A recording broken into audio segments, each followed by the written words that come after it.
నెల్లూరు నగరంలోని కోటమిట్ట మెక్లిస్ రోడ్ వద్ద ఉన్న citizen English medium high school నందు నేషనల్ సైన్స్ డేలో భాగంగా సైన్స్ ఎక్స్పో అనే కార్యక్రమాన్ని నిర్వహించారు. ఈ కార్యక్రమానికి ముఖ్య అతిథిగా senior psychologist motivator doctor V Suresh Babu చేతుల మీదుగా సిటిజన్ సైన్స్ ఎక్స్పో అనే కార్యక్రమాన్ని నిర్వహించారు. ఈ కార్యక్రమంలో విద్యార్థులు ఎంతో ఉత్సాహంతో పాల్గొని 150 మోడల్స్ ను ఏర్పాటు చేశారు. ఈ కార్యక్రమాన్ని వీక్షించేందుకు వచ్చిన ప్రతి ఒక్కరికి చక్కటి వివరణ ఇచ్చారు. ఈ కార్యక్రమం సిటిజన్ ఫౌండర్ గారైన సయ్యద్ అలీ అహ్మద్, ప్రిన్సిపల్ శ్రీమతి రుష్రా మేడం, డైరెక్టర్ కుమారి రాహియా సుల్తానా, సైన్స్ టీచర్స్, ఉపాధ్యాయ బృందం, తల్లిదండ్రులు, శ్రేయోభిలాషులు ఈ కార్యక్రమంలో పాల్గొని జయప్రదం చేశారు.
చాలా నీట్గా చాలా మంచి ఎక్స్ప్లెనేషన్ చేస్తూ మంచి స్టాండర్డ్తో మంచి కమ్యూనికేటివ్ ఇంగ్లీష్తో వాళ్ళు నాకు తెలియజేయడం జరిగింది.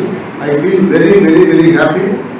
వీళ్ళ కృషి ప్రత్యేకంగా స్కూల్ కరెస్పాండెంట్ గారు అలీ సార్ గారు ఆయన యొక్క ఇనిషియేటివ్నెస్తో చాలా అద్భుతంగా జరిగింది ఈ programme.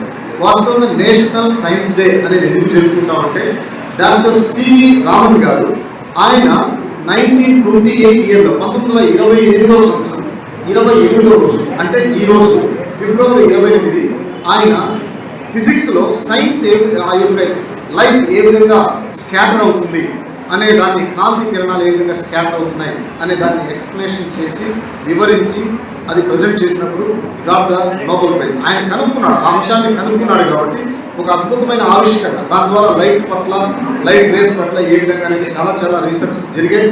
The great scientist doctor C V Raman గారు ఈరోజు దాన్ని కనుక్కున్న దినోత్సవం. ఆయన బర్త్డే కాదు, ఆయన డెత్ డే కాదు, ఆయన కనుక్కున్న దినోత్సవం. రెండవది వచ్చేసరికి మీరు పిల్లలంతా చాలా ఆసక్తిగా మీరు ఎదురు చూస్తున్నారు. సైన్స్ ఒకటి మనల్ని ఏం పెంచుతుందంటే మనలో ఒక నమ్మకాన్ని పెంచుతుంది. సూపర్స్టిషన్స్, మూఢనమ్మకాలని పూర్తిగా తీసివేస్తుంది. మూడవది వచ్చేసరికి ఈ సైన్స్లో అనేక సబ్జెక్ట్స్ ఉన్నాయి. బయాలజీ, జువాలజీ, అదేవిధంగా బాటనీ, జువాలజీ అంటాం. దీంతో పాటు ఫిజిక్స్, కెమిస్ట్రీ, అనాలిసిస్, సైకాలజీ, ఇలా డిఫరెంట్ ప్రతిదీ సైన్సే.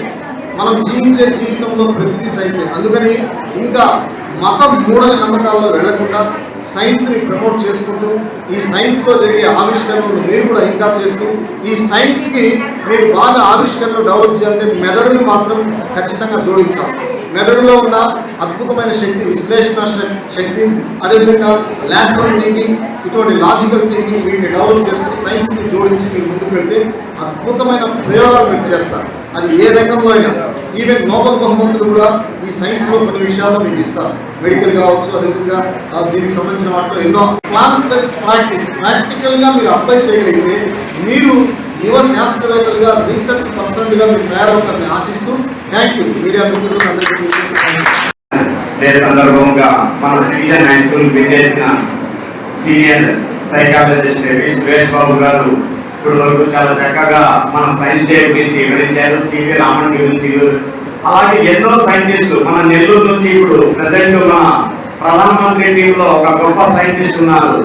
ఎవరు మీ అందరికీ తెలిసి ఉంటుంది. అతను కూడా చాలా అద్భుతాలు సృష్టిస్తున్నాడు, గండ్రా సురేష్ అని.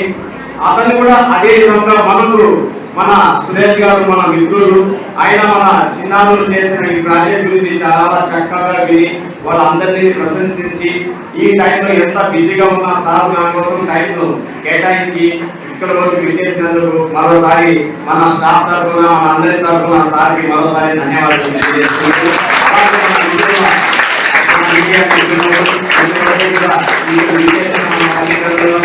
మిత్రులకు అందరికీ నా వందనాలు, ధన్యవాదాలు తెలియజేస్తున్నాను. సెలవు తీసుకుంటున్నాను. 2020లో మనకి కరోనా వచ్చినప్పుడు కానీ వెంటనే మన ఇండియన్ సైంటిస్టులు చాలా చక్కగా మనకు వ్యాక్సిన్ ని కనుగొని వెంటనే మనకు అందుబాటులో తీసుకొని వచ్చారు. అదే విధంగా ప్రతి ఒక్క వ్యాధికి, ప్రతి ఒక్క డిసీజ్ కి ఎప్పటికప్పుడు మన యంగ్ సైంటిస్టులు ప్రతి ఒక్క దాంట్లో, అలాగే యుద్ధ విమానాల దగ్గర నుంచి డాక్టర్స్ మా మెడిసిన్ దగ్గర వరకు ప్రతిదీ మనకు ఎవరు డెవలప్ చేస్తున్నారంటే మన సైంటిస్టులు అన్నమాట. ఒకప్పుడు మనం ఎక్కడో మన అందరి చేత మన పేరెంట్స్, మన స్టూడెంట్స్ ప్రతి ఒక్కరి దగ్గర, మా దగ్గర ఈ రోజు ఏముంది? మొబైల్ వాడుతున్నాం. ఈ మొబైల్ ఒక 20-30 years బ్యాక్ కానివ్వండి మొబైల్ లేదు, అప్పుడే వచ్చేదన్నమాట.